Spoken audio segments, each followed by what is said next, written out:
Ladies and gentlemen, welcome to episode 59 of the SmithSquad Podcast. Today's episode is not brought to you by a sponsor because we don't really have sponsors on the podcast anymore. Not really about it. If I feel like it'll do it, but I'm not really trying to monetize this thing too much. It's more of just a fun thing that I like to do.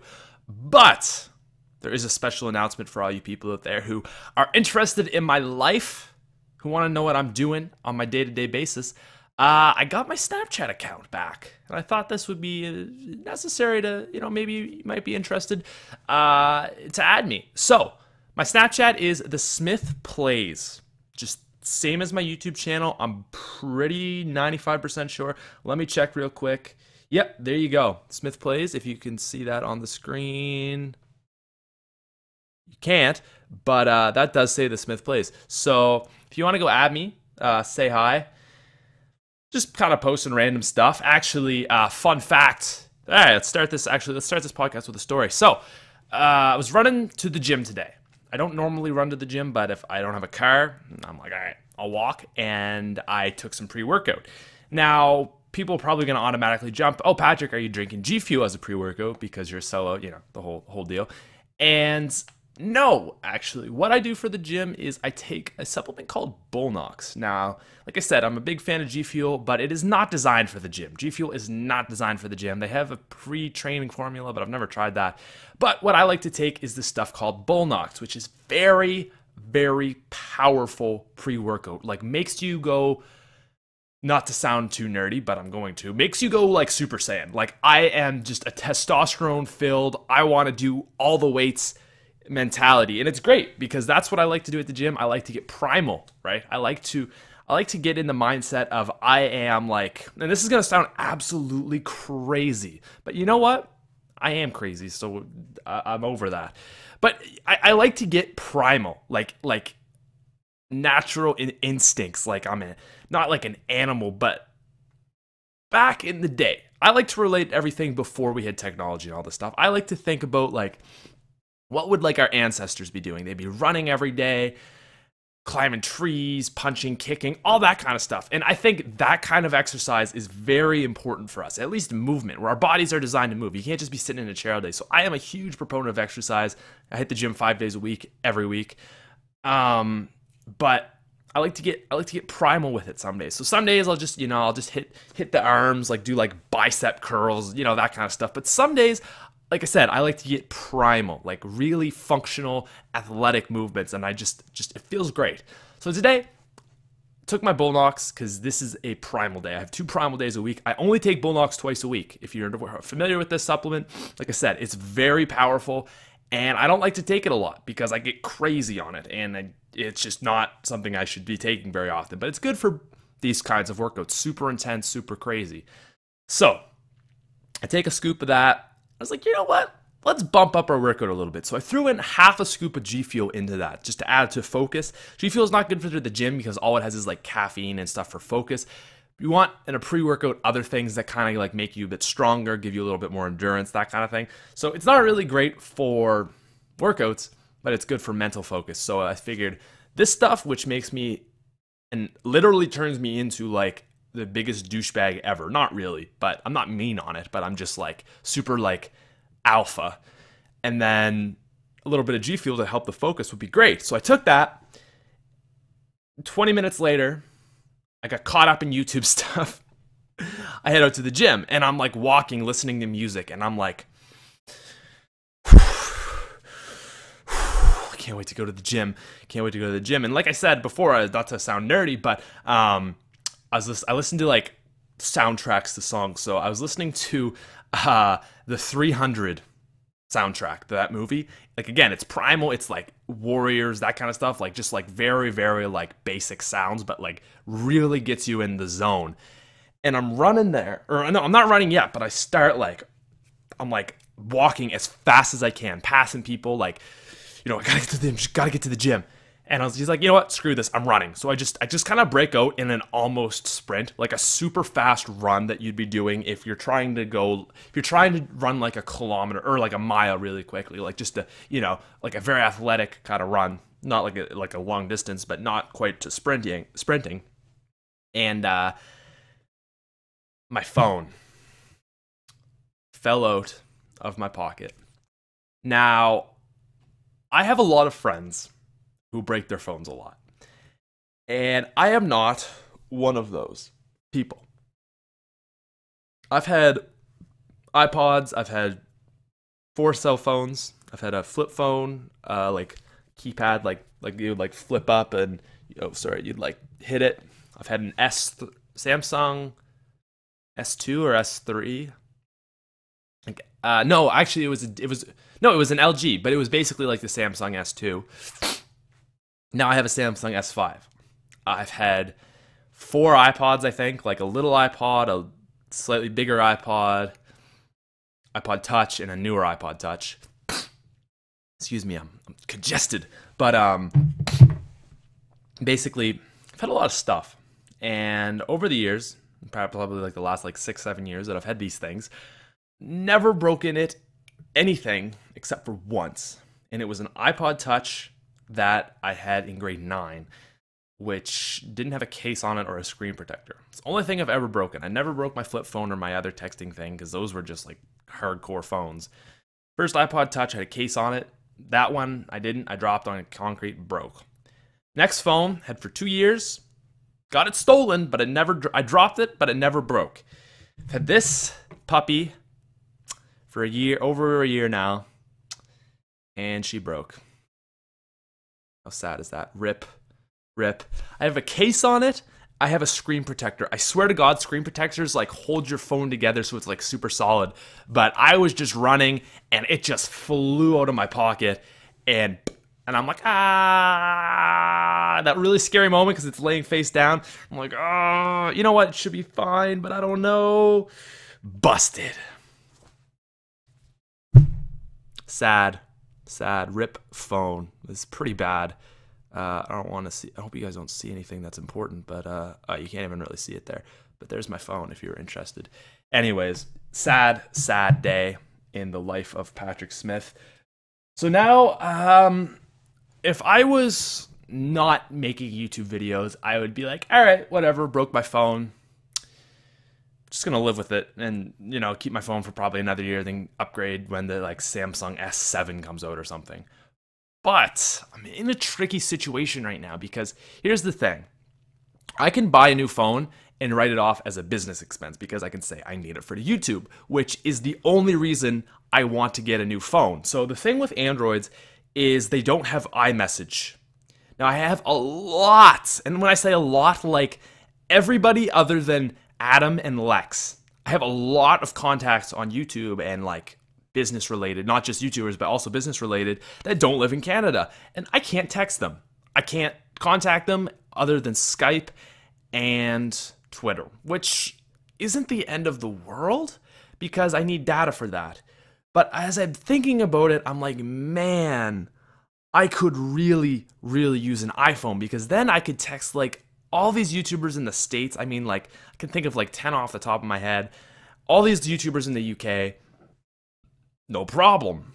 But as I think about it more, I'm like, do I really even need to do that? Because I have Twitter for DMs. I have Skype, which anyone that I have has Skype. So I'm thinking I don't want an iPhone. I really do not want an iPhone. I'd rather keep my cracked S5 than an iPhone.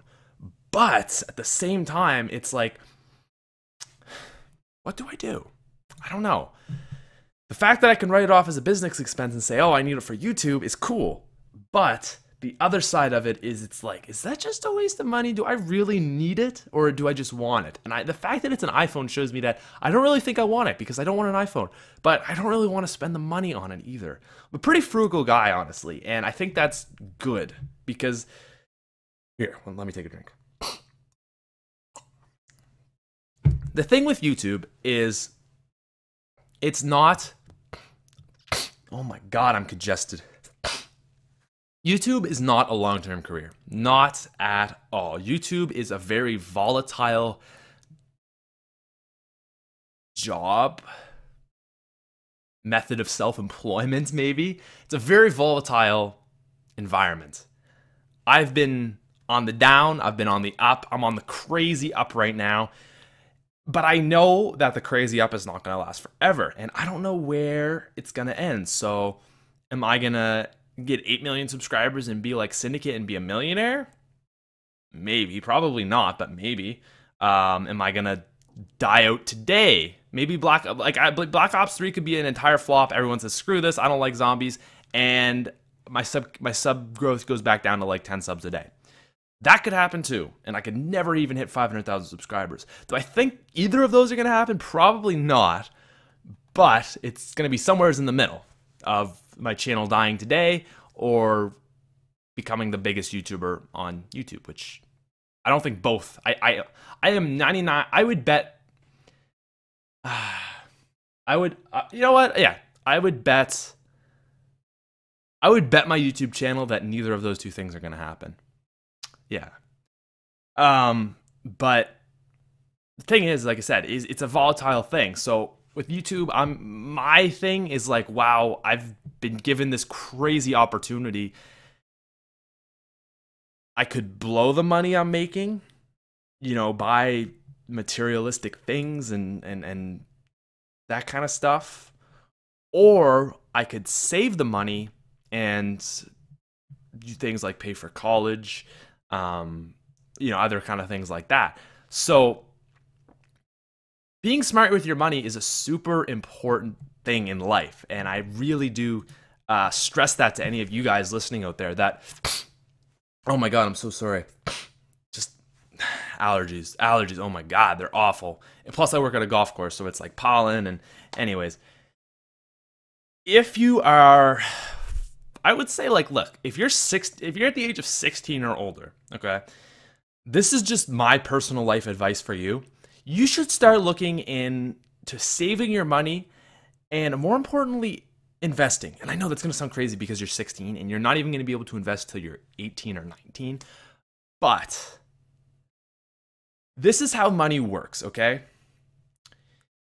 Every single year that passes, this is just basic economics. Every single year, if you're living in Canada or the US at least, there's a lot of various factors, but North America is pretty stable economy. Your money depreciates by 2%, but 1.5% to 3%, but let's just say 2 to be fair. That's called inflation. So the purchasing power of your dollar this year, right now, today, is $1. But that same dollar would only be able to buy 98 cents worth of things next year, technically. You don't notice on a yearly basis because 2% is not much. The difference between $1,000 and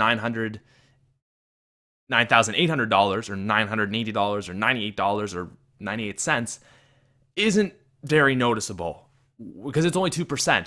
But over 30 years, it's basically a 90% decrease in your money. So you're losing. Just remember that. Like, the biggest thing, I should back up actually. The biggest thing is save your money. Just because you have, okay, yeah, I stepped up to this way too quickly. The dumbest thing you can do with your money is spend it.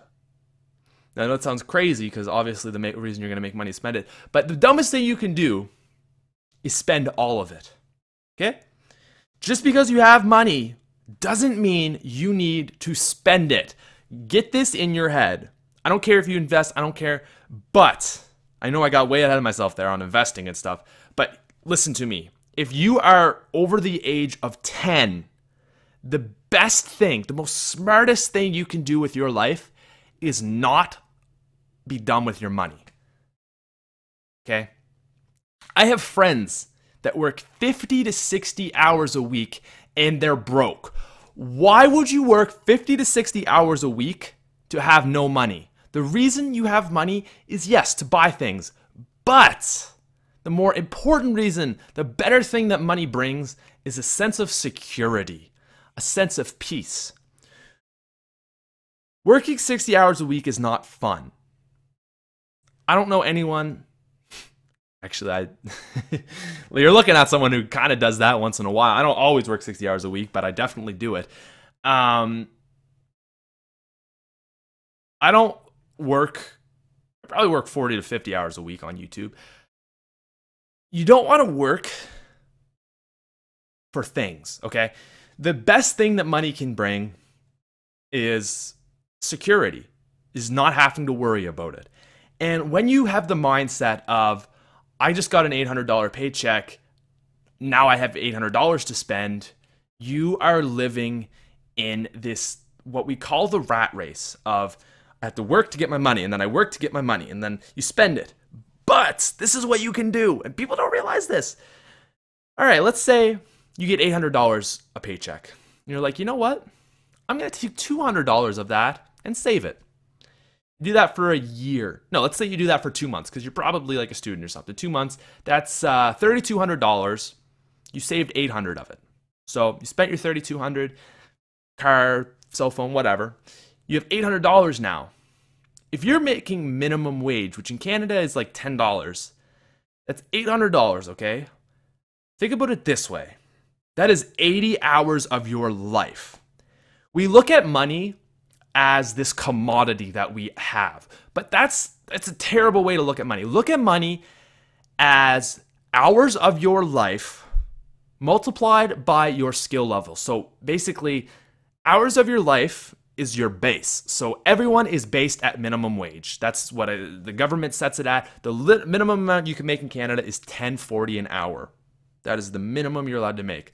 So with zero skill multiplier, so like you're a student, you don't have any real skills, you make $10 an hour. So $10 is worth 1 hour of your life. $400 is worth 40 hours of your life. So don't look at it as, oh, I have $400. Look at it as like, you're going to buy something that costs $10. Ask yourself, is that worth an hour of my life? Is that worth an hour that I could use to enjoy like something like hanging with my friends?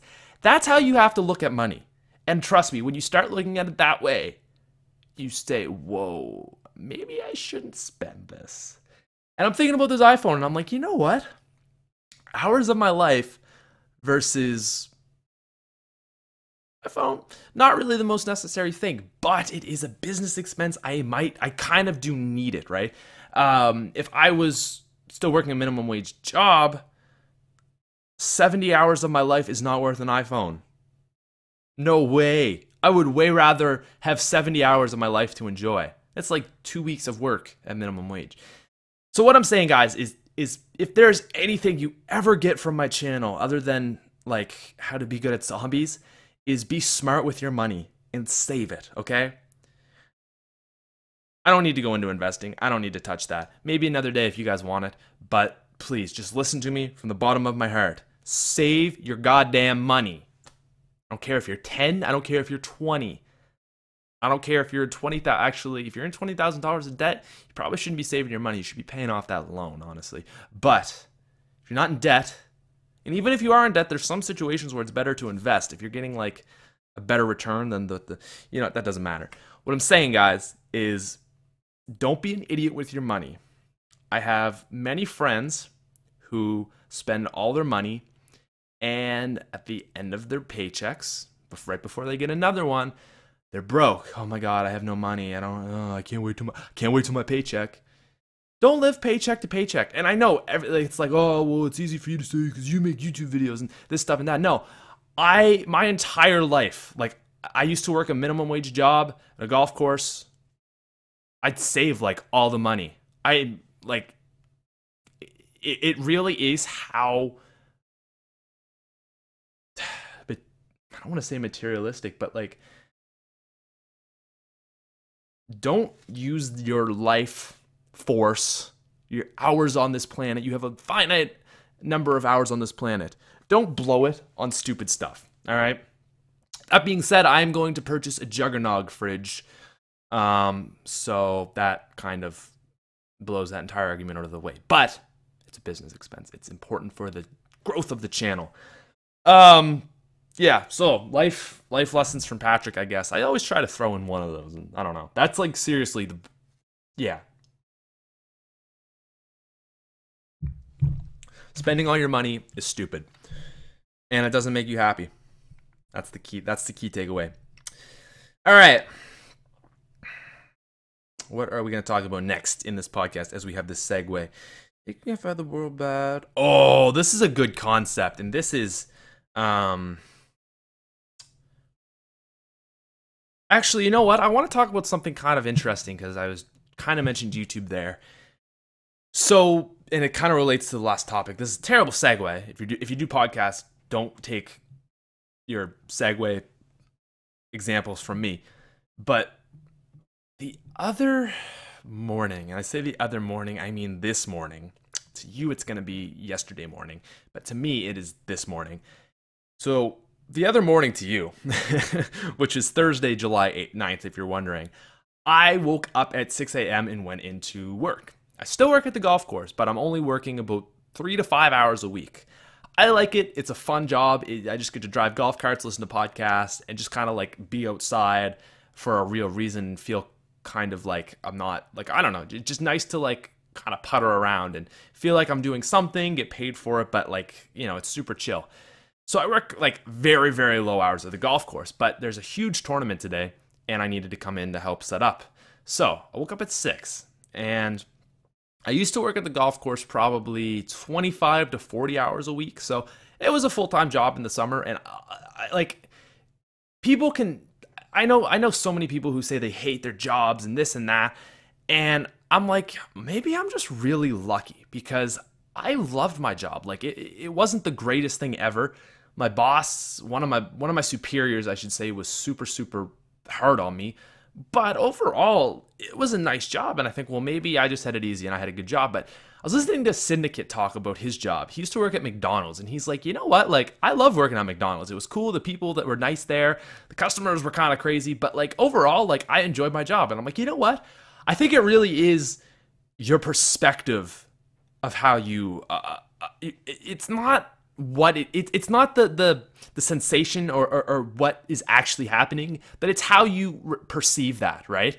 So like, as a great example, I heard Duncan Trussell actually talking about this on the Joe Rogan podcast. He says like, if you stepped in dog crap and you walked around the rest of the day and said, oh my God, the entire world smells like dog crap, that'd sound pretty silly, wouldn't it? You'd be pretty silly. You'd be like, oh my God, this guy's so naive. He can't take acceptance for his own actions that he stepped in dog crap and he has a poopy shoe. He can't take responsibility for that.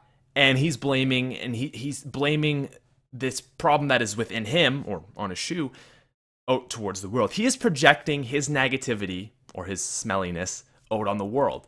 And that's what a lot of people do. They have problems in their own. And like, I'm not saying I'm perfect. I have a lot of problems. I have had a big realization a couple days ago, actually. But that's for another story. But people will, if you're angry, if you're insecure, like the perfect example is driving. Has anyone ever kind of cut you off? Or let's say, has anyone ever cut you off and you've been like, whoa, you idiot, what you're wrong and I'm right, and ego and anger and rage and the world sucks, right? Probably isn't that guy's fault. It's your fault that you're perceiving the world at this way. You have anger, you have rage, you're holding on to the hot coal of fire, of rage, I should say. You're holding on to the hot coal. Just burning yourself, dude, because you're projecting all your anger onto others. It's not me that's the problem, it's the world. It's not me that sucks, it's my job that sucks. And really, life is so much about how you perceive things and how you handle things. You can look at a positive, look at a negative. I know so many people that say, I hated McDonald's. I hate McDonald's. I'm just saying this is just one example, but I was listening to a video Syndicate did, and he said he enjoyed working at McDonald's. I have a lot of friends, they work not great jobs, like mowing lawns, doing this, that, and the other thing.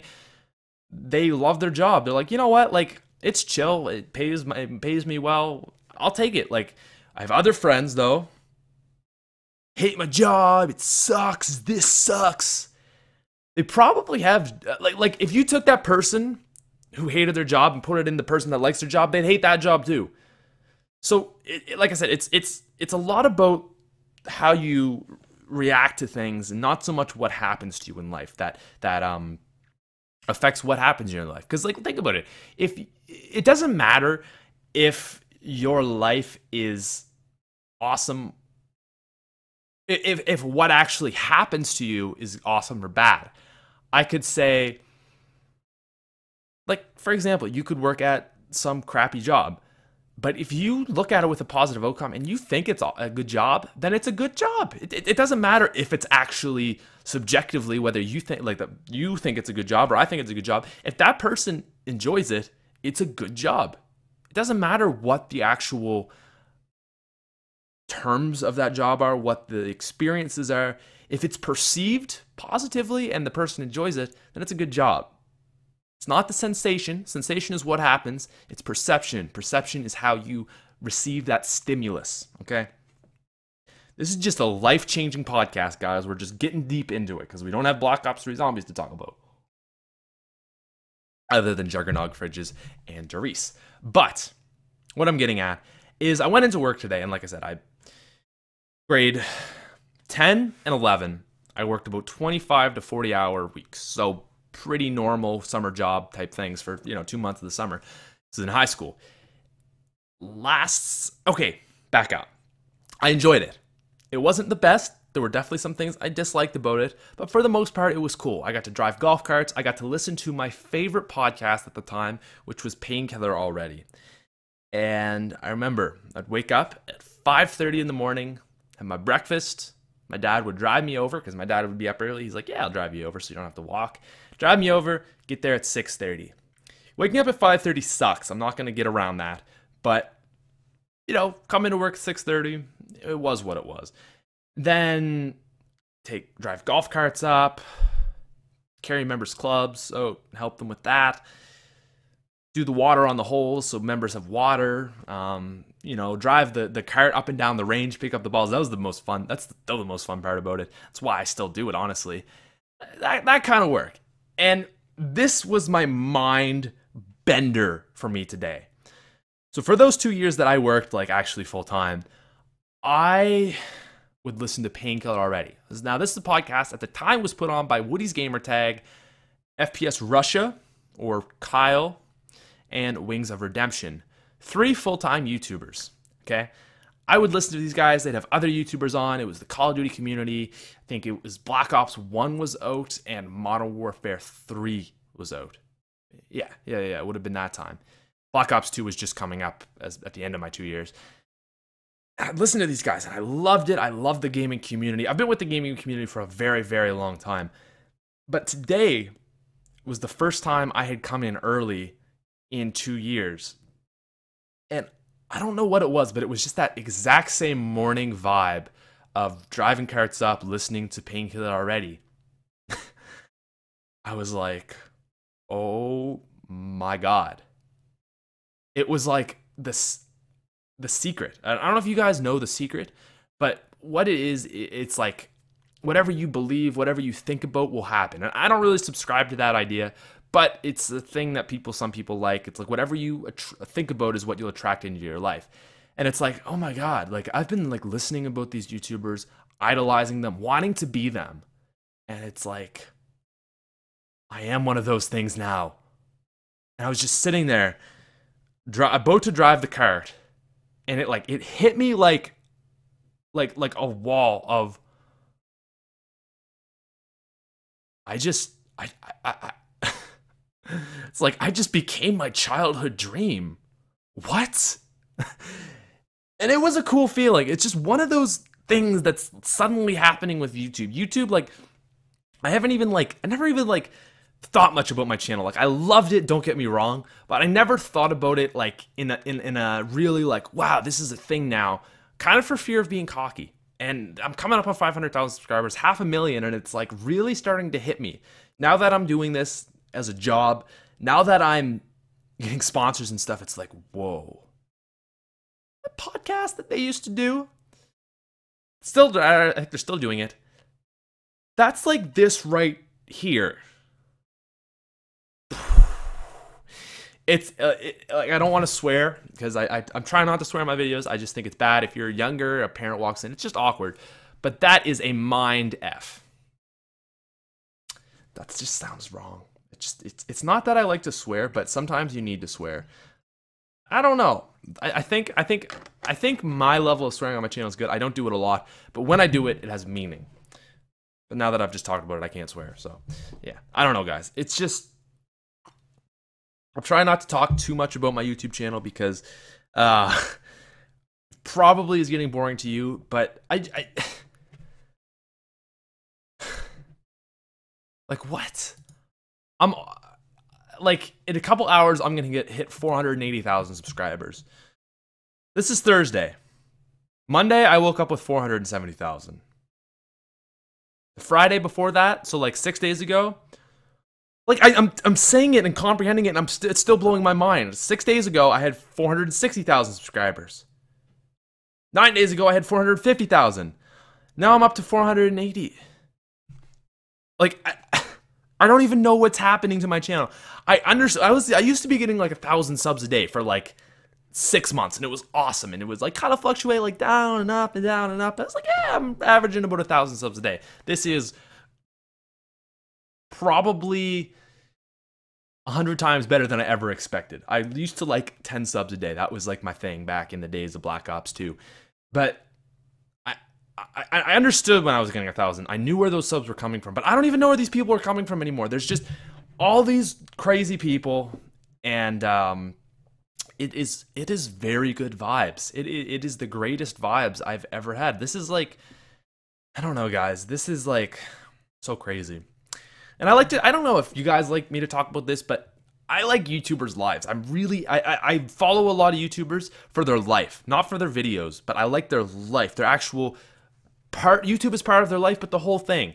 And I think you guys, I don't know, some of you like that. That's probably why you watch the podcast. So I try to be kind of like open with you guys, and I talk about this stuff, and it's like, I'm like sitting here like what is going to happen?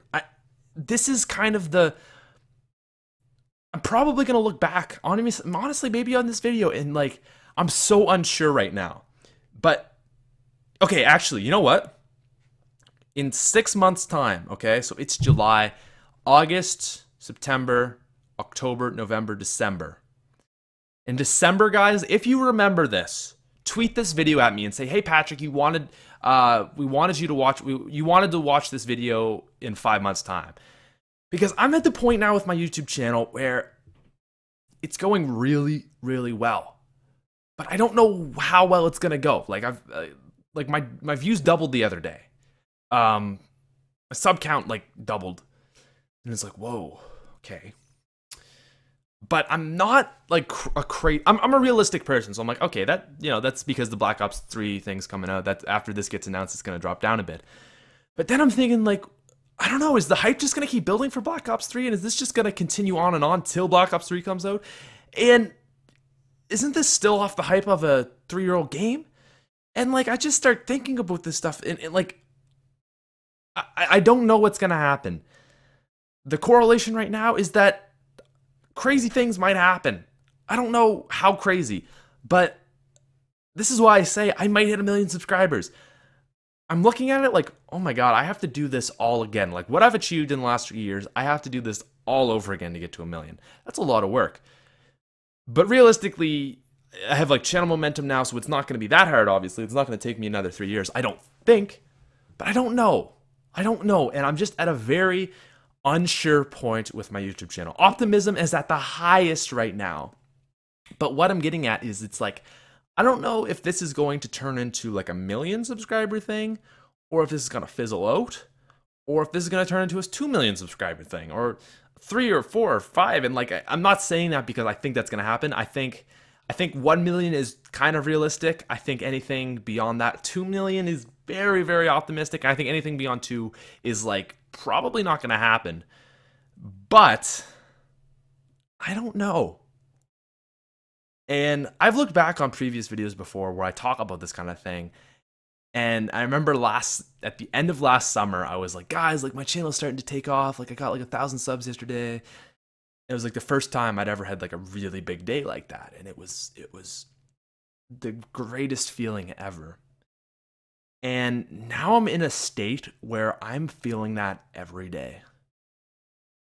I know, like, growth is, there's doing YouTube full time, and there's growth. Growth of a YouTube channel is, I think, the single most greatest feeling I've ever experienced. It's addictive, and everyone who has ever done YouTube knows it. It is the most addictive thing ever. When you have 4,000 people subscribed to you in a day, you get the biggest like dopamine rush of, oh my God, this is crazy. It feels so good and you want more. And I really think that all YouTubers are just honestly like the biggest attention whores. I know I am. Ever since I've been doing YouTube since I was 12 years old. And when I started YouTube, it was because I liked attention. I liked people watching my videos and enjoying them.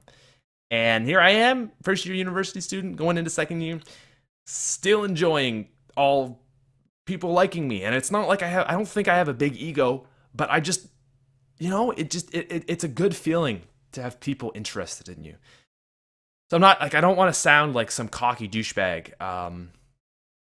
Maybe I'm just being more honest with myself than a lot of people are, but I think most YouTubers are not like self-obsessed or anything. I am not like self-obsessed. But I'm self-obsessed in my YouTube. I'm obsessed in my YouTube channel. And to see it doing so well is like the greatest, most beautiful feeling ever. And yeah, I don't know, guys. I just want to thank you. Don't know where this is going to go. But Patrick, if you're watching this in 5 months, I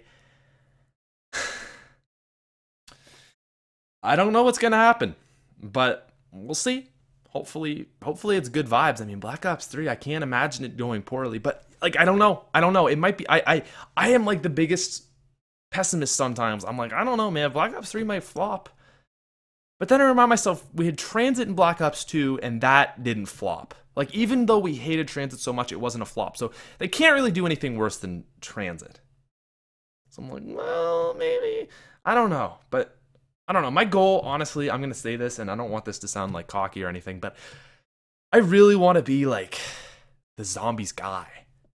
You know what I mean? Like, you know how Syndicate used to be the zombies guy?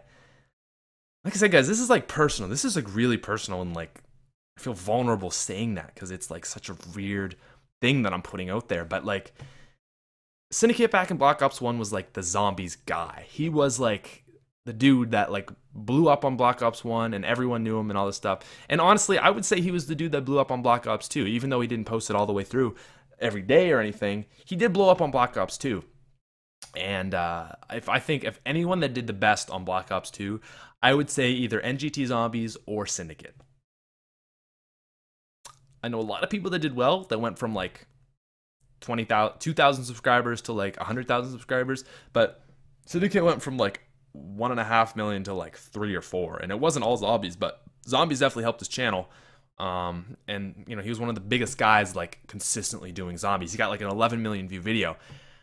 My ultimate goal is that is like the pinnacle of anything that could ever happen, is if I got like just a hugely viewed video and people started being like, hey, Patrick, TheSmithPlays, he's like the zombies guy. That'd be really cool. That would be a great feeling. And I hope I'm kind of like leaning in towards that direction.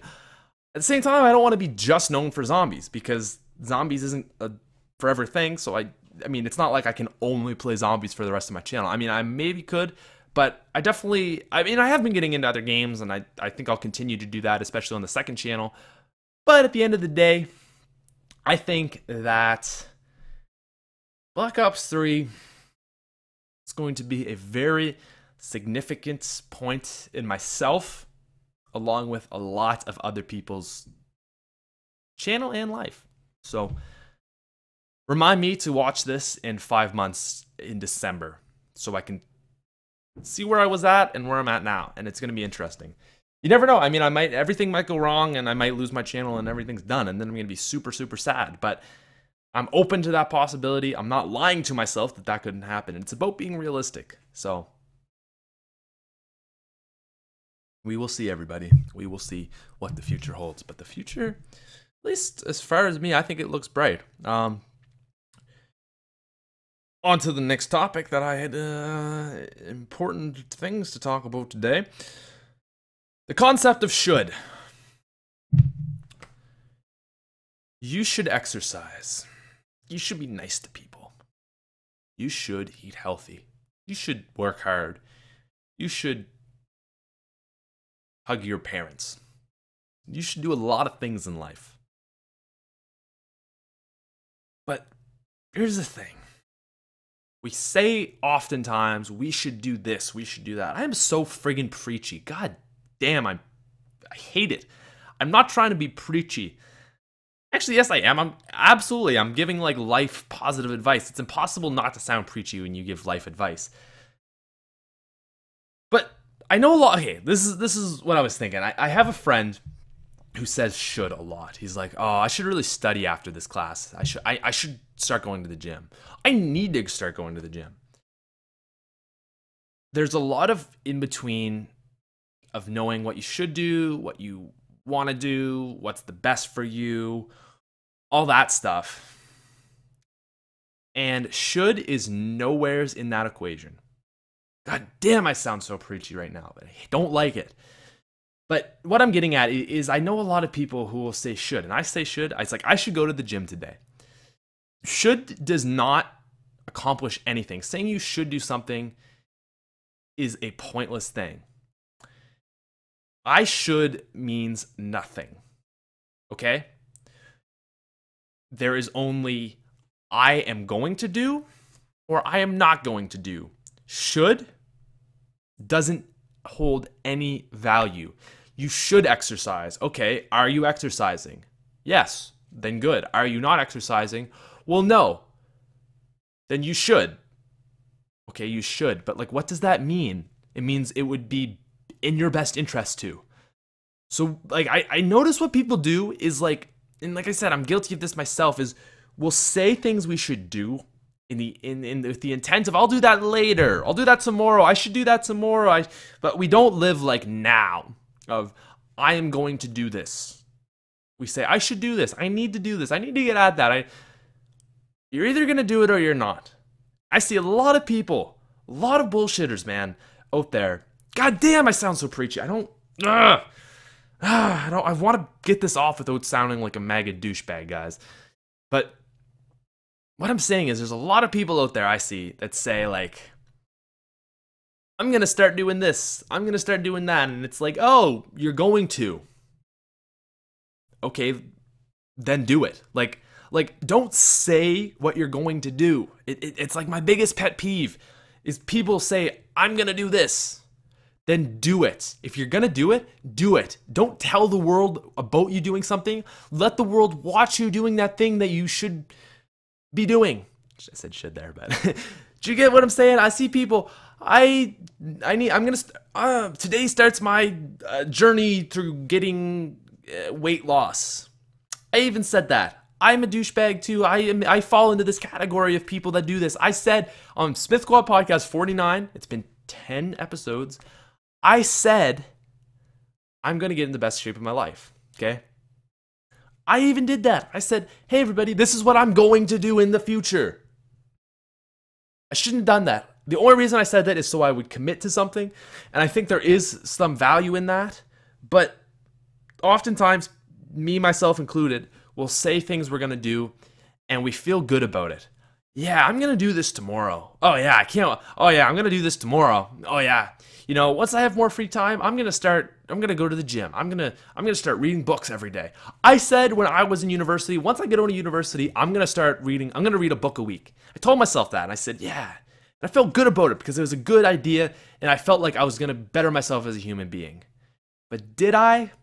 No. I read one book, 3 books, partway through. All of them partway through. First book I read was A Brief History of Science by some dude, and I got about 100 pages in. I skimmed 100 pages. I didn't like read the first 100 pages. I went like bang this part, bang this part, bang this part. Find this interesting, kind of picked and chose the parts I wanted to read. A week or two later, I read Rich Dad Poor Dad by Robert Kiyosaki again, because I just needed to kind of get back in the headset of YouTube and stuff. And you know what? I need to read that book again. That book grounds me and speaks to me so much. If you want to get into business or anything to do with being self-employed or just really bettering your life, read Rich Dad Poor Dad. I need to get that. Okay. I need to read that again. Read that. Just kind of went boop, boop, boop, boop, boop, boop, boop. Kind of took pieces out of that. Actually, you know what? Now that I say Rich Dad Poor Dad, it was not. It was the second book by Robert Kiyosaki. It was the Cash Flow Quadrant. But basically what it talks about is the 4 different ways you make money. So there's 4 different ways people make money. There is being employed. So you work for a company, they pay you. You do the work, they give you the money. Self-employed. Okay, so actually, let me give an example of employed. Working for Apple. You're an Apple genius. You are a technician. You are the vice president. You're an employee. You do your work. You get paid this much. There is self-employed. I am part of the self-employed circle. I do not have a boss. If I want to get paid, I have to work. I do not get paid unless I work. So the difference between these two, because I know you could say, oh, well, an employee, if they don't go to work, they'll get paid. But the difference between employee and self-employed is employee, you can kind of get away with slacking. You can kind of get away with with not doing your best. But as a self-employed person, so a YouTuber, a musician, a doctor, a lawyer, a psychiatrist, or a therapist, whatever, as a self-employed person, you only get paid by how much work you put in. So if I was to sit down and do a YouTube video, and I did like 20% of the quality I normally do, so I did a top 5, and I literally sat down, had one clip of gameplay rolling through the entire 7 minutes, and I said, what's going on, guys? It's Patrick here, and today I'm bringing you top 5, yada, yada, yada, and, oh crap, I screwed that up. And normally what I do is I would restart until I get it. But what if I just kept going, and then coming in number 5, all right, moving down to 4, 3, 2, 1, and I just did one take at it, uploaded it. It would be okay. But if I had been doing that for the last year, I guarantee I wouldn't have as many subscribers as I do now because the quality is lower. So self-employed is the second type of way we earn money, and it is basically being solely responsible for, or maybe not even solely responsible, it can be like owning a small business, but being the big cog in the wheel for the output of money. The difference, though, between employed and self-employed is you don't have a boss. You are your own boss, which is the most liberating and unliberating thing ever, because if you're driven, you will work way more hours than you would at a job, but you also get to choose the hours. So I can work at 4 a.m. in the morning, and sometimes I do because I can. Moving over to the other quadrant, which is the business. So this is there's the work to make your money, and there's the money makes you money. So the first part in money making you money side is business. So you own a business that you are not the largest cog in, or at least not a significant part. So for my YouTube channel, I'm like 100%. If anything gets earned, if anything gets done, it's because of me. If I own a small business, maybe I have a couple employees that do stuff, but I'm like kind of head operating. If I own Apple, think about how many thousands of people Apple employs. Steve Jobs is like the most important cog in the wheel, or was, but there's a lot of stuff also going on, and he is not all micromanaging that. There's levels and levels and levels of people, seniority, superior, subordinates, all that stuff. If Steve Jobs were to take like a week off, he would still make money. If he said, you know what, guys, I'm going off, he would still make money. As in, if you're employed, you might get vacation pay, but you're not getting paid for the work you do. As a self-employed person, that is also true. If you don't work, if you don't go in and you don't, do heart surgery on someone or work your business, you're likely not to get paid. So the difference between self-employed, owning a small business, and a big business is that you can leave it and it will still operate and function pretty normally. It varies, but you can still do that. And then the last way is passive income, investing. No idea how I got into this topic, by the way. Yes, I do. But it was books and stuff and reading and should. Anyways, if okay, so for example, I invest into index funds. If you don't know, index funds are basically an index of the entire market. So I invest in the S&P 500, which is the top 500 companies in America. So like Apple, Walmart, kind of crushes my soul that I'm investing in Walmart, but you know what? I don't care. all that much. Top 500 companies in America, 33% of that, 33% into the S&P TSX, which is the top 500 companies, I think top 500 companies or top certain amount of companies of the Toronto Stock Exchange, which would be Canadian companies. So with a lot of banks, a lot of I think that would mean Canadian equity, so people's money. And then 33% into an international type of index fund. So the top other 500 companies or some number in the world. So, other big companies that don't happen to be in Canada or US. What I'm doing there is I'm having my money earn me money. So if I invest, let's say $1,000 in, these funds typically get about 8%. Now, I know you're going to be like, oh my God, 8%? What? That sounds crazy. Because if you look at anything, mostly you're going to get 2-3%. If like a Canadian GIC, which is a guaranteed interest account or something, gets you 0.85%. Index funds are, I have read a lot of books on investing. I really do try to save my money. Index funds, to me and to a lot of adults that seem to know what they're doing, as far as I can tell, sound like your best bet over a long term. Now, like I said, guys, I'm not like some stock dude. I'm not doing stuff. But basically all an index fund is it's not managed. So there's a very low percent that the bank takes for you investing in their fund, if that makes sense. There's it's like a 7.7%. So if over 10, 15 years, this fund averages 8%. They take 0.7, which is even kind of hurts me a little bit thinking inside, but still 7.3% versus well, I mean, you know what you get at other places, 1% is very, very good. So like I said, if I take $1,000 and I split it up and invest let's say $100 a month, so $1,200 a year, $100 a month. What that does is it kind of averages it out. And if you're interested in this at all, I recommend reading The Wealthy Barber Returns. If you're interested at all in saving money, anything like that, Wealthy Barber Returns, great book, okay? Seriously, great book. Will change your life, maybe. I don't know if it's going to change my life yet, maybe. But anyway, 7% over 35 years. If you invest, here, I'm going to do the math right now. Okay. Compound interest calculator. So compressed interest calculator brought to you by MoneyChimp. So current principal, we are going to start at $0 and our annual addition is going to be $1,200. Now, as an adult, $1,200 really isn't a lot saving. So we're going to bump that up actually to, let's say $6,000. So you say $6,000 a year, that's $500 a month, which is pretty good to save. The interest rate we're going to put at that, we're just going to say 8%, just 8%. It might be a little bit higher, might be a little bit lower, and years to grow 35. So if you start when you're 20, actually let's say 25 because you got to get out of college, get your debt paid off a bit. Let's say you start when you're 25. This is going to be when you are 60. Okay, we can even do 30. You've got your career going, you're out of debt, 30. So 35 years, you're going to be 65. You're going to invest $500 every single month for the next 35 years.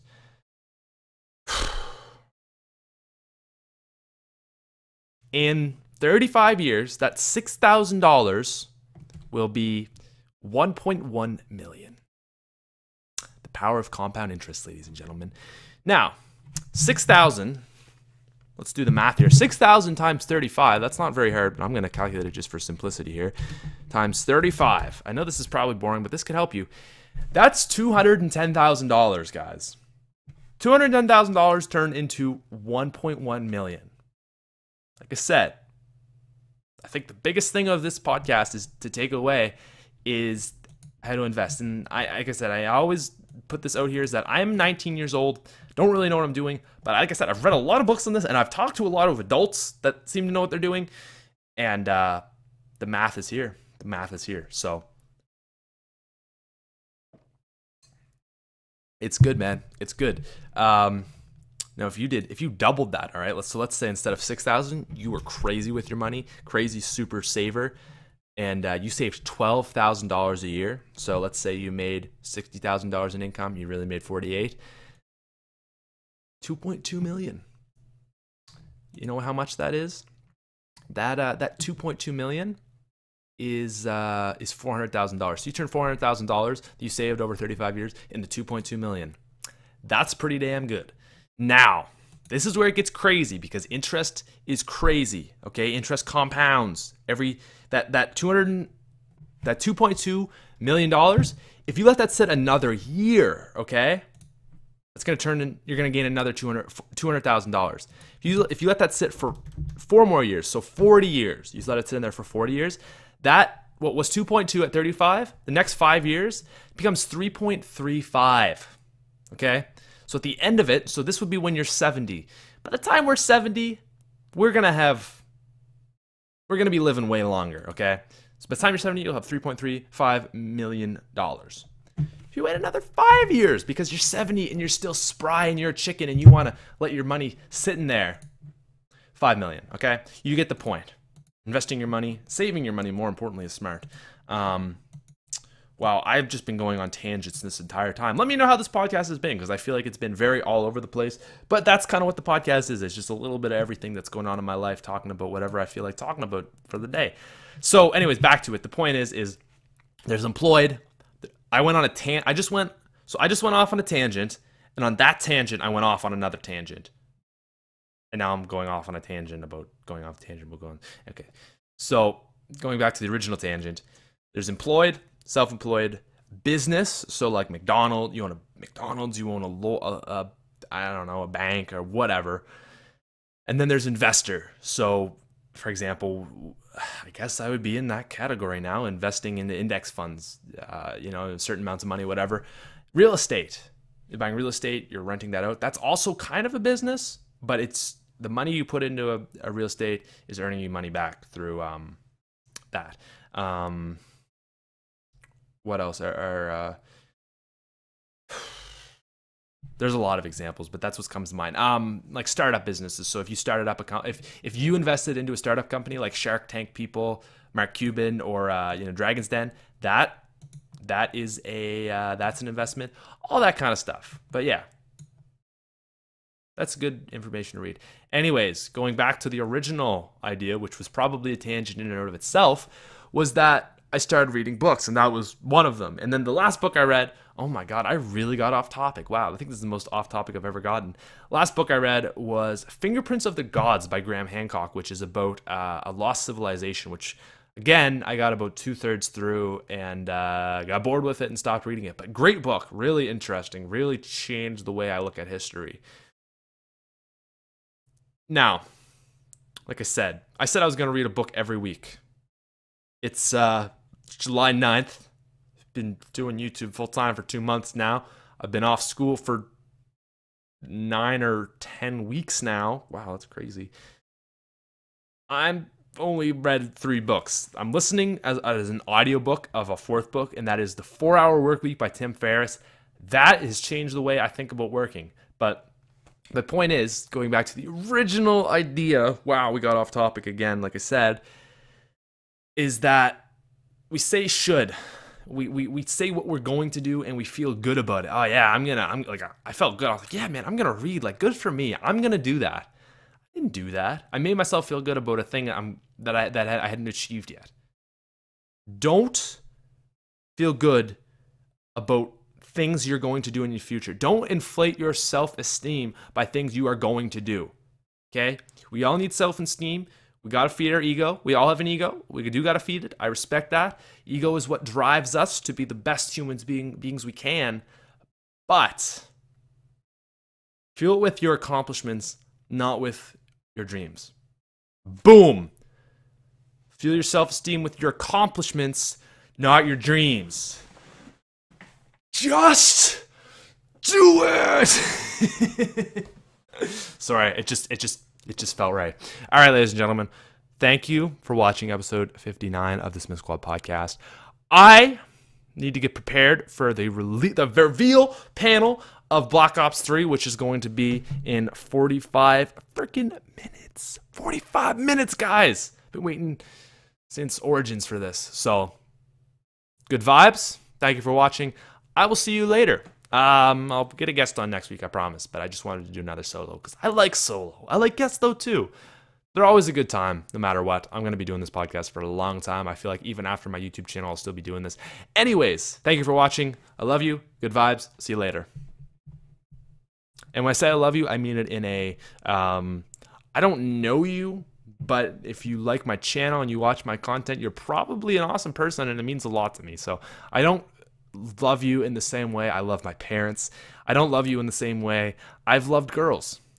But you have a special you have a special place in my heart, and I don't want that to sound creepy, so I had to kind of have an explanation of that. Anyways, I am very bad at ending podcasts. I'm going to just stop talking. Okay, bye.